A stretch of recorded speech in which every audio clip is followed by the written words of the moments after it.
Hello and welcome back. Today's not started the best. I've gone to get the car out of the garage and someone's decided to park a van in front of it. That was at 9 o'clock this morning. I left a note on the van telling them to give me a ring when they decided to move the van and let me have access to my garage. They have rung me. I've been and got the car now. It's 12 o'clock. The sun's absolutely piping down as usual. And I'm going to be replacing the suspension on the front of the Fiesta. I struggled last time because I didn't have a Torx bit big enough to take the pinch bolt out, and when I was pulling it down to try and get the shock absorber out, it was catching on the lower arm here, the drive shaft. So hopefully this time, with popping that bottom ball joint out, I'll be able to get enough leverage on it to actually get the shock absorber out. Well, that were easy enough.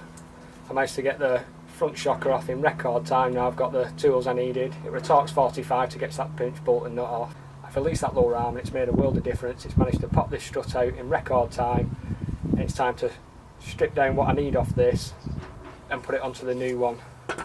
I've got as many new things as I can here. Here I've got the retaining nut which keeps the spring on. I've got a new top plate. I've got new strut bearing. I've got a new bolt to put the strut back in. I've got a new dust gaiter, a bump stop, a rubber stop, I don't know what you want to call that one. Top shocker rubber. The other ones are quite worn when I've just looked at them now. I've got a brand new one, new spring, and obviously a new shocker. I'm just going to spend about 2 or 3 minutes now just looking over the old shocker, making sure everything's the same, what I've bought. It can be quite hard sometimes finding the right parts, they might be labelled up wrong and stuff, but I think I've got everything pretty much bang on here, so I'm going to start building the new shocker up.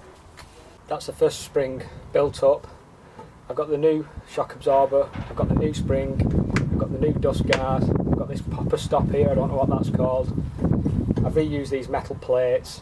Inside, the strut bearing's been replaced and a brand new nut up on the top. This spring took a lot more compressing than I thought, and it seemed like a lot more than the rears. It was a bit daunting again, compressing the spring that much, but as I'm using these spring compressors from Alford's a lot more, I'll leave a description to them down in the description box down below, a link should I say. They're £25, but they are a solid tool and they are doing the job perfectly, although it is still a bit scary when you're doing it. So I'm going to get this shocker put back on and move on to the other side. Well, there you go, the first one's gone in. It went in nice and easy. The bottom ball joint popped back in nice and easy too. Everything's gone pretty well putting this back together. I'm going to move on to the driver's side now.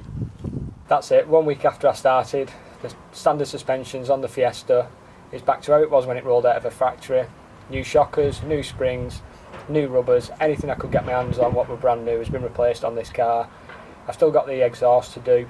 I'll show you a video now of me walking around the car with the Fiesta at the new ride height. It does look very high. I'll probably get a nosebleed driving it, but it's one of them. It should improve the ride. I'm going to have to get the tracking done, the wheel alignment as well. I'm going to take that over to a mechanics bay in Halifax next weekend. It's a friend I know at work. He's got laser alignment equipment and he's going to do it for me. Thanks for watching, and don't forget to hit that like button.